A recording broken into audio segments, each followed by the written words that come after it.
Breaking news mga kababayan, eto na. Nako po, Tito Soto, kung ano-ano na lang ang ginagawa. Hindi marunong i-interpret ang batas. Kasi nga mga kababayan, hindi naman abogado. Ito po ang birada ni Senador Marcoleta.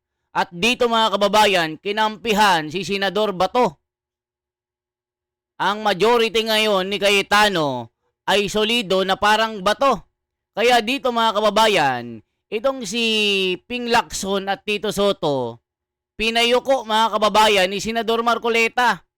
Talagang nasermonan. Mga kababayan, i-explain ni Senador Marcoleta ang nangyari dito sa Senado, ang kaguluhan na pinasok ng mga bendalo. At tila kasabwat yung mga senador dito kasi nga hindi nila maamin at desperado na makuha muli itong posisyon ni Alan Cayetano.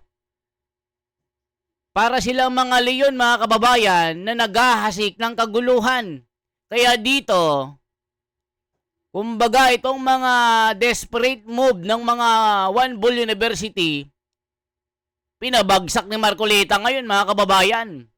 Talagang hinampas sila.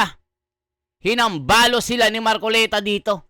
Panoorin natin mga kababayan, paano explain ni Senador Marcoleta ang nangyari. Sino ang utak at sino dapat ang managot dito. Isipin nyo mga kababayan, itong si Plaska na Sergeant at Arms ng Senado, siya pa yung sinuspindi, pinapasuspindi ni Boying Rimulya.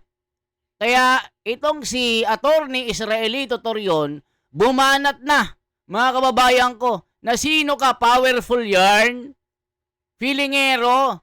Ganyan din ang feeling ni Tito Soto na akala mo abogado. Kaya nagkaletse-letse ang flood control. Kaya ngayon mga kababayan, balak po nilang magkodita. Bukas daw mga kababayan, si Cayetano babagsak daw sa kamay ni Tito Soto. Nako po, eto na, Senador Marcoleta. May hinambalos, halaka. Kung ano-ano na lang ang kung ano-ano lang legal basis. Kahit ay hindi na totoo.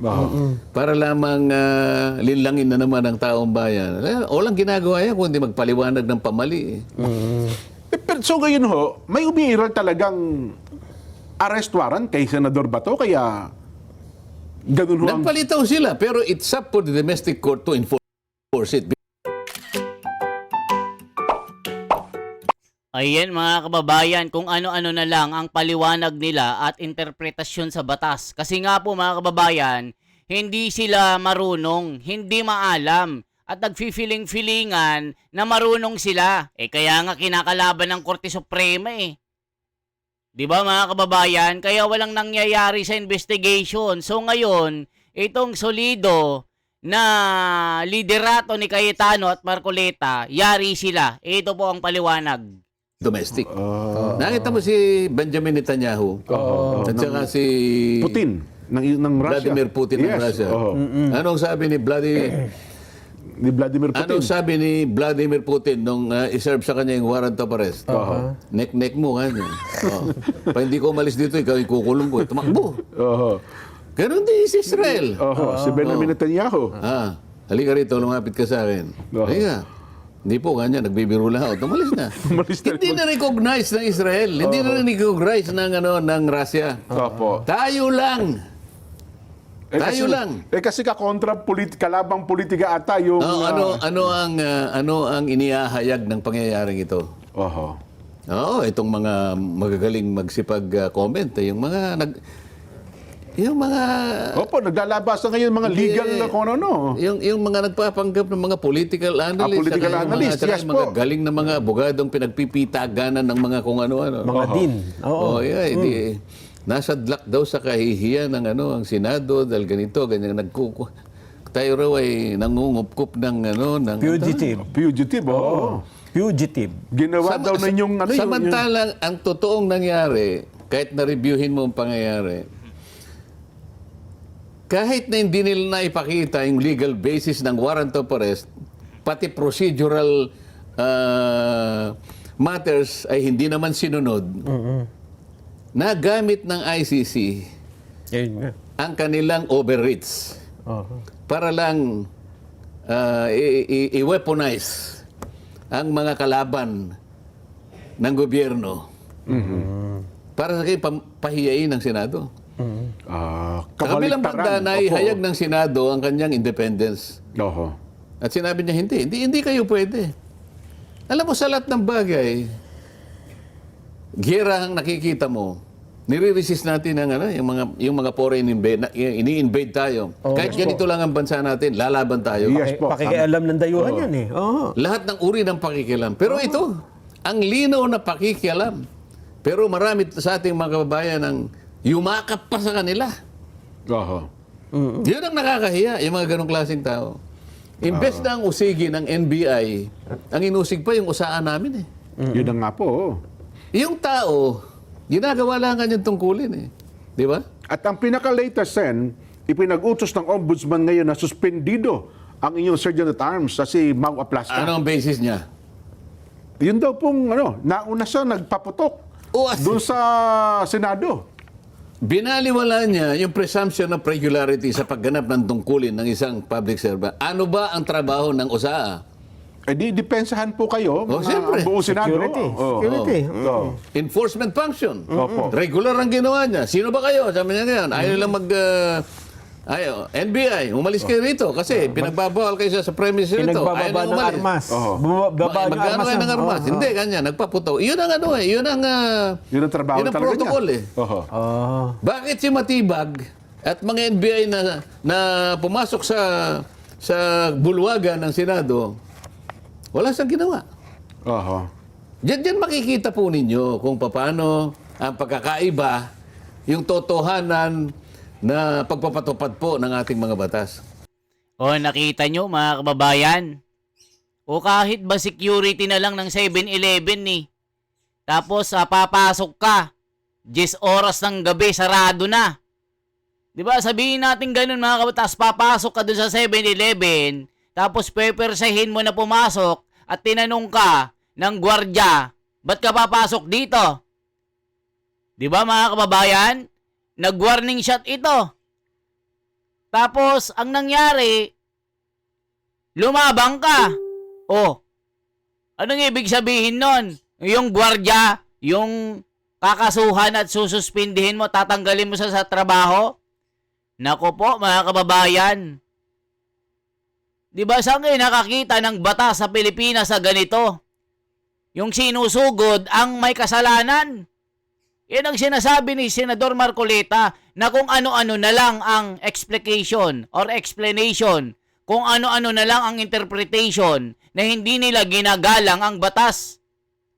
Isipin nyo si Aplasca pa ang isususpindi para tanggalin sa trabaho ng 3 buwan. Isipin nyo mga kababayan ko, gumanap lang naman ng trabaho itong si Aplasca.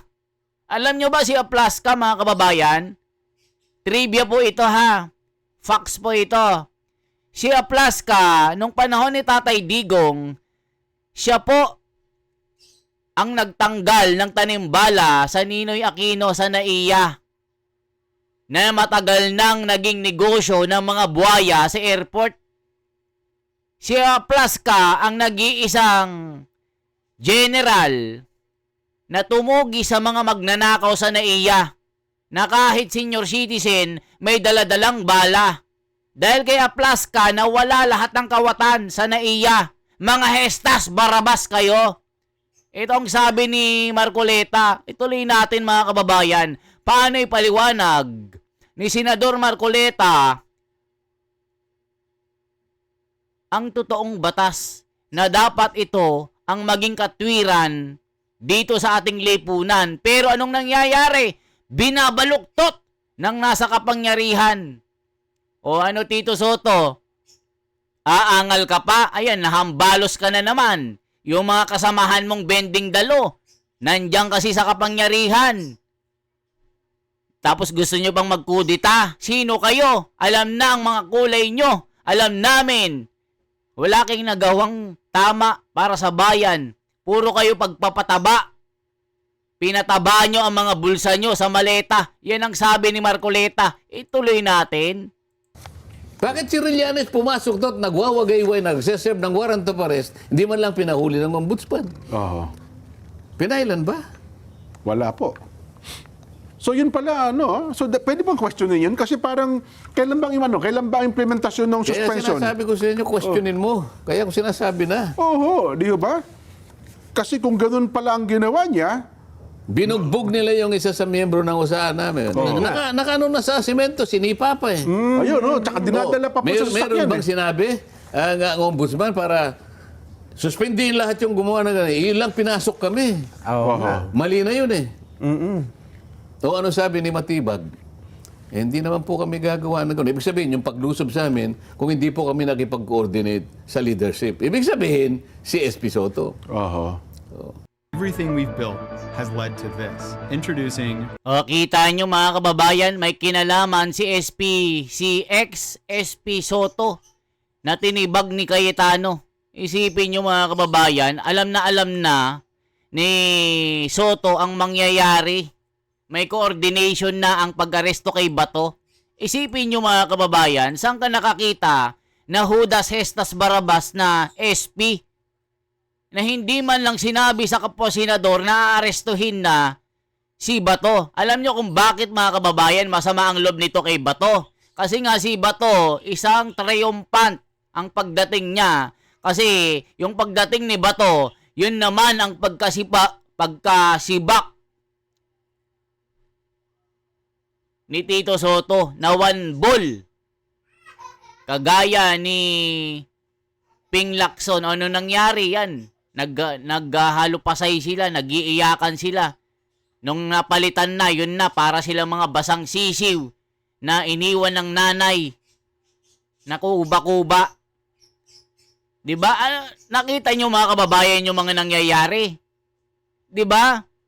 Napapanahon ba? Bakit nauna silang lumabas ng vicinity ng Senado? Alam nila beforehand na may susugod sa Senado? Tapos pinagbababaril yung loob ng Senado, basag-basag yung mga salamin. Buti na lang may mga media, mga kababayan. Ngayon naglalabasan po ang mga video ng iba't ibang mga netizen na nandun mismo na nakaakto sa tunay na nangyari. Kasi sinasabi ni Auntie Claire, wala pong NBI, walang operation. Pero sa video, sinabi na nandun sila at nakita talaga na nagpaputok talaga. Ayan, supalpal at hinambalos na naman ni Marcoleta itong si Tito Soto na ito. Sabi niya yun, ha? Sana wag niyang itanggi sapagkat naririnig ng mga kasama ko. Pero ano ba sinabi niya?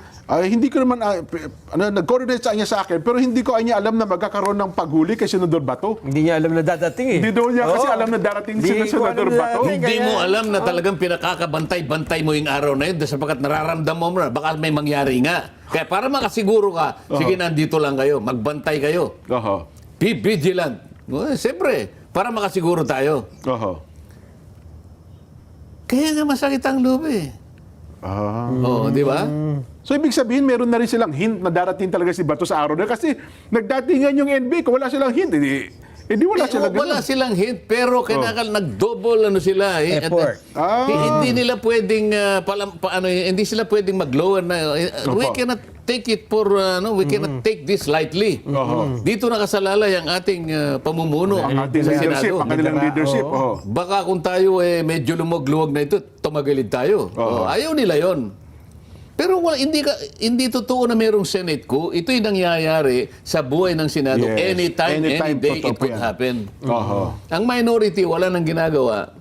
Lalo na kung alam nila na sila ay na tumatagilid sa paggawa ng mga batas. Siyempre na may pagka-disgusto na rin.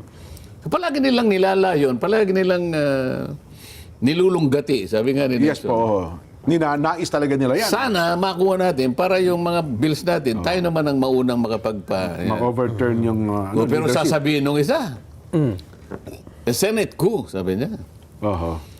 Like, a Senate coup, like a rebellion. Rebellion is continuing crime. According to jurisprudence, is a continuing crime. Naku, delikado pa pala kayo dyan.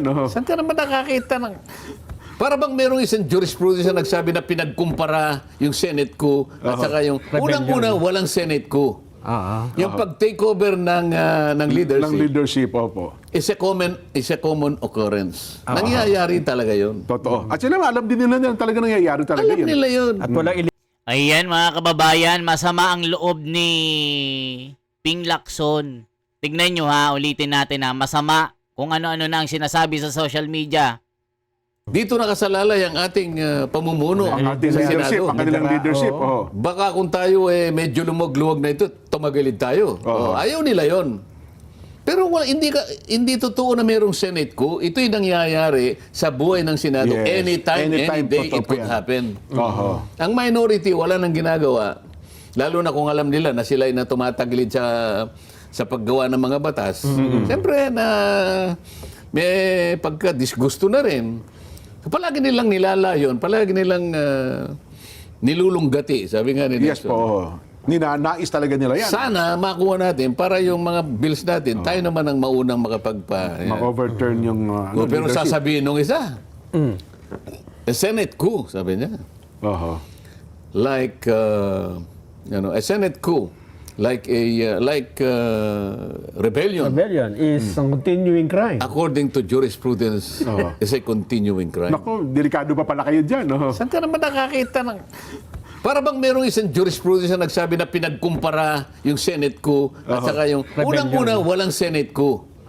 Yung pag-takeover ng leadership Ng leadership, opo. is a common occurrence. Nangyayari talaga yun. Totoo. At sila, alam din nila na talaga nangyayari talaga Alam yun. nila yun. At walang illegal doon. Walang illegal doon. Hindi rin yun- Bakit niya ikukumpara?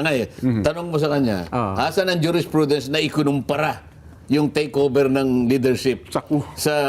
Rebellion. Isang rebellion. Pero sinabi ang jurisprudence that rebellion is a continuing crime. Oho. Ayun mga kababayan, yung pinaparinggan ni Senador Marcoleta, si Ping. Kasi crime daw o rebellion yung yung kudita sa Senado, yung pagpapalit. Eh ano naman tawag nung pinalitan nyo si Marcoleta at si Chis Escudero? Tapos sasabihin mo, continuous crime. 'Di ba? Sinasabi nito, tapos sabi ni Ping Lacson, Ping napangitan sa mga pangyayari, it was ugly. Sa pagpapalit daw ng liderato at si Cayetano na ang SP at si Loren na ang Blue Ribbon Committee Chairman. It was ugly daw. Totoo? It was ugly daw. O ngayon, hinambalos ka na naman ni Marcoleta dito. Pero hindi niya kinumpara sa pagpapalit ng Senado. liderato sa Senado. Iba yung coup sa gobyerno. Doon lang magaling yung isang yun, sa kagaganon eh. Ganun. O kita nyo, doon lang magaling si Ping Lacson sa kakangawa sa social media. Sabi niya mga kababayan, it was ugly. Ping Lacson muling bumanat, napangitan sa mga pangyayari sa Senado. Wow, galing mo. Muling nagpahayag ng pagkadismaya si Senador Ping Lacson kaugnay ng kontrobersya at kaguluhang bumabalot ngayon sa Senado matapos ang insidente ng putukan noong Mayo 13. Sa kanyang social media post, ayan, diyan magaling si Ping Lacson sa mga followers niyang pingkilista, mga walang utak, mga walang modo. Yan ang sabi ng mga komento. Sa kanyang social media post, sinabi ni Lacson na mismong Senado umano ang naging pinakamalaking casualty sa nangyaring kaguluhan sa loob ng institusyon. Ayon kay Lacson, bumabanat. Pinakamalaking casualty ang Senado sa naganap na shooting incident sa gusali nitong Miyerkules. Panahon na para gawin ng senador ang tama upang may balik ang dignidad ng institusyon. Wow! Hindi rin itinago ni Lacson ang kanyang pagkadismaya sa naging imahe ng Senado matapos umugong ang balita sa international media. Mga gunggong, sabi ng mga komento. Ginugunggong nyo ang taong bayan. Tapos kung pinalitan kayo, sasabihin nyo, it was ugly. Yan ang sabi ng komento. We landed in the international news for the wrong reason. Wow, it was ugly. Anong ginagawa mo, Ping Lacson? Hindi ba kapangitan ang ginagawa mo? Kasapakat mo si SP Soto na One Ball University. sa laging pagtatakip sa mga issue sa flood control, pilit mong nilalagyan ng pader na sana madali lang matuklasan at matukoy ang mga buhaya dyan, yung mga maleta. Ayan, kaya ka nabanata ni Marcoleta na naman. Sabihin mo it was ugly. Ako po, Ping Lacson, nagbubuhat ka naman ng bangko. Kaya ka kinagagalitan ng taong bayan. Hala ka, flood control pa more. Pero walang nangyayari na development. Puro impeachment ang nasa utak. Magkano ba ang maleta na sinampal sa mukha mo? Yan ang sabi ng mga tao. Yan din sinabi ni Marcoleta, mga kababayan ko. Ano ba? Nagpo-post ng ganun-ganun, hindi naman niya naintindihan ang pinopost niya. Oh, kaya nga kung minsan makakapagsalita ka sa Pero, kanila. Sen, ito naman ang punto. Sinabi na ho ng Pangulo, O isipin nyo mga kababayan, yung post ng post, hindi naman naiintindihan yung mga pinopost niya. O Ping Lacson, sana nakikinig ka, nanonood ka dito sa Net25. Nagpo-post ka na hindi mo naiintindihan. Na kahit anong i-post mo, akala mo sa'yo tama kasi nga saradong isip mo. Yan ang sabi ni Marcoleta, nagpo-post ka, di ka marunong makaintindi. Ito, tignan nyo ha. Ulitin natin. Sabi niya. Like, a Senate coup. Like rebellion. Rebellion is a continuing crime. According to jurisprudence, is a continuing crime. naku, delikado pa pala kayo dyan. Saan ka naman nakakita ng... Para bang merong isang jurisprudence na nagsabi na pinagkumpara yung Senate coup at saka yung... Unang-una, walang Senate coup. Yung pag-takeover ng leadership, Ng leadership, opo. is a common occurrence. Nangyayari talaga yun. Totoo. At sila, alam din nila yan, talaga nangyayari talaga Alam yun. nila yun. At walang illegal doon. Walang illegal doon. Hindi rin yun- Bakit niya ikukumpara? Tanong mo sa kanya, asan ang jurisprudence na ikunumpara yung takeover ng leadership sa Rebellion. Isang rebellion. Meron sinabi ang jurisprudence that rebellion is a continuing crime. Pero hindi niya kinumpara sa Sa pagpapalit ng Senado. liderato sa Senado. Iba yung coup sa gobyerno. Doon lang magaling yung isang yun, sa kagaganon eh. Ganun ho ba? Nagpo-post ng ganun-ganun, hindi naman niya naintindihan ang pinopost niya.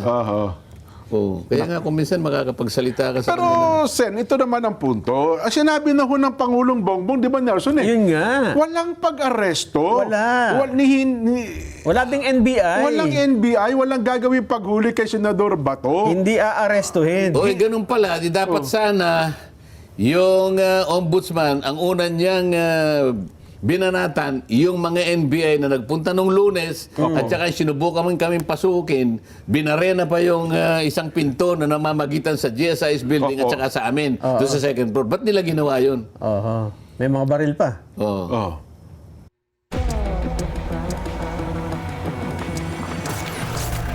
Ayan mga kababayan, ang mga katotohanan na pilit po nilang pinagtatakpan. Ayon kay Marcoleta, talagang bending dalawang mga ito kasapakat. Talagang meron silang tinatago. Pilit nilang binabaluktot ang katwiran at katotohanan. Tignan nyo po si Ping Lacson mga kababayan. Post ng post sa kanyang social media account nang hindi niya naiintindihan. Isipin mo, bahay sinugod ng magnanakaw, pinagnakawang ka. Aba, ang kakasuhan yung may bahay. Naku po, mga kababayan ko, mga bending dalo, wala na sa ayos. Bakit yung usa na talagang nagtatanggol lamang sa kapakanan ng kanyang mga Yun sa pagkakit yung trabaho talaga nila. trabaho niya yun? Nag-fire ng firing shot. You did not even assume the regularity of his function. Diyan mo makikita. Dapat pala masuspindi nga. Paano yung pinisumuntok doon sa... Ayun. Dapat. Siya wala pang complaint eh. Walang complaint eh. Samantalang isa, binugbog na nga yung isang membro ng usahan namin. Kaya pala sinisigaw niya, tinutupad ko lang yung trabaho ko. Umiiyak pa eh, di ba? Yung sabi nung usaa, nung binubugbog siya eh, duguan eh. May nagdemanda na siguro, pero yung ombudsman may ginawa. Wala. Dapat, ang una niyang ginawa, sinuspindi niya si Melvin Matibag. Oo nga. Ayan, Ginoong Boying Rimulya, sana nakikinig po kayo. Dapat po nasa katwiran po kayo, Ginoong Rimulya. Si Senador Marcoleta na ang nakikiusap dito. Bakit si Aplaska pa ang tila naging masama? Na gumaganap lang naman ng kanyang sinumpaang tungkulin upang bigyang kaligtasan ang kanyang mga pinaglilingkuran sa Senado. Tungkulin niya na protektahan yung nasa loob. Isipin mo, may mga nanggugulo na mga armadong NBI, tapos biglang papasukin ng Senado at nag-warning shot lang si Aplaska. Si Aplaska pa ang nalintikan. Nako, Ginoong Rimulya, sana po maano kayo. Maano ang isipan nyo dito? Hindi pwedeng ganun. Yan, si Senador Marcoleta na ang bumubuljak sa inyo. Tapos yung isang usaa na binugbog ng mga NBI, hindi nyo naman pinansin. Hindi nyo naman kinasuhan. So, nasaan ang katwiran doon? May kinikilingan ho ba kayo? Ba't ganon, Ginoong Rimulya? Ayan na, hinambalos kayo ni Marcoleta dito. Kahit saan natin tignan, Ginoong Rimulya, wala talaga kayo sa hulog wala kayo sa katwiran Hindi nyo alam paano timbangin ang katwiran dito. Lagi kayo doon sa mga nagkakamali na hindi sumusunod sa katwiran ng batas. Kaya nagagalit sa inyo si Marcoleta. Kaibigan pa naman kayo ni Marcoleta. Yun nga lang, anong nangyari sa inyo? Ba't pinayagan mo yan? Anong ginawa mo riyan? Di ba? Hindi po. Ang naunang sinuspindi, yung tumarbaho na depensahan kami. Tinidepensahan lang kami, pinuproteksyonan kami. Anong masama doon? Oo nga naman. Pinaril ba siya? At saka mukhang hindi sumusunod, Sen. Kasi sabi ng Pangulo, huwag kayo dyan sa NBI, umalis kayo dyan. Andun uli Huwag kayo sa Senado Hindi, sabi naman ni Matibag, wala namang NBI doon Ayun Sino nga. naman nagsasabi ng totoo sa dalawa? Wala daw sa NBI, sa So, Senado, nasa GSIS pala. Alin ba dito ang totoo? Ba't walang coordination? Aha. Maski sa babaeng tagapagsalita. Hindi naman kanya, siya nagpatunay, tsaka yung Matibag na walang NBI. Sabi naman ni Pangulong Bongbong, umalis kayo dyan. Nandun nga. Parang walang coordination Dapat ko-coordinate kayo bago kayo magsalita para hindi kayo nahuhuli. Diba? Technically naman daw siya talaga wala sa Senado kasi dingding lang ang pagitan Noong GSIS sa kanilang Senado. Nasa GSIS yung Lunes. Noong Lunes nasa Senado talaga sila. Kasi naman nag-coordinate daw po. At saka sabi... Tsaka doon siya, may nakapasok din. yung malapit. May nakapasok din. Anyway, Sen, magkape muna kayo. Tuloy natin itong ating kwento at marako, interesado pa po ang ating mga kabayan. Pagbabalik natin Ayan, dyan, mamaya yung putukan mismo. Ayan. Yung nandun sila. Ayan mga kababayan, kayo nang humusga dito. Sino ang wala sa hulog? Sino ang dapat hambalusin dito? Mga bending dalo. Tito Soto, Ping Lacson, sana na nakikinig kayo. Dapat marunong kayong humarap dito. Hindi lagi ang takbuhan nyo sa social media. Pagdebate naman, para kayong mga basang sisiw na iniwan ng nanay na walang asawa.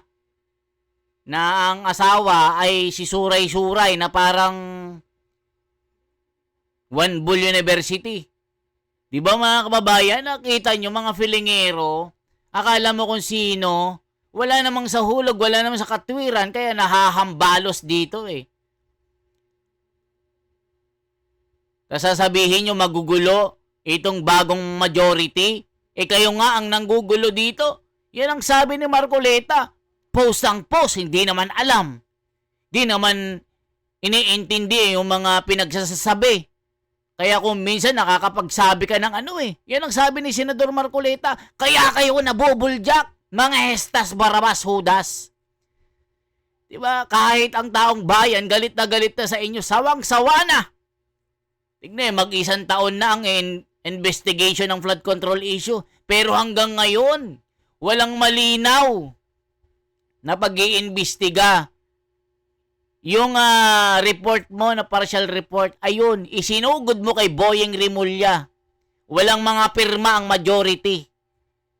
Para lang masabi na may ginawa ka. Yun lang, hindi sinusuportahan ng kapwa mo senador. Kaya Ping Lacson, dapat kang hambalusin ni Marcoleta nang matauhan ka. para makita mo ang katwiran at katotohanan. Hindi yung nagbubulag-bulagang ka kasama mo si Tito Soto. 'Di ba, Ginoong Lacson, Ginoong Tito Soto? Sana matauhan kayo. Sana wag kayong makarma sa pinaggagawa nyo. Mga kababayan ko, kayo na ang magdesisyon. Kayo na ang mag-react. Anong masasabi nyo sa dalawang ito na itbulaga? Di ba pagka kay Duterte, laging bending dalo. Laging sinisira ang batas, yung katwiran, binabaluktot nila. Pero yung mga gumagawa ng tunay na pagkakasala at paggawa ng masama, ay, yun ang kinakampihan nila eh. Anong masasabi nyo? Ako si The Wonders Philippines, mga kababayan ko. For transparency, for a better democracy, isang like, isang share po, at isang subscribe. Mabuhay po mga kababayan. Yan po ang ating hinambalos na reaction ngayon kay Senador Marcoleta ng Net25. Kaya Tito Soto, Ping Lacson, magbagong buhay na kayo. Kung kailan kayo nagkaedad at naging gurang na. Yan ang sabi ng komento, sabi ni San Pablo ng Laguna. San Pablo Nicolas, ayan o. Ng kilometer 78 hanggang 82 hanggang 87. Daming nanonood sa atin mga kababayan, 30,000 viewers. Okay po? Mabuhay po mga kababayan. Magandang umaga.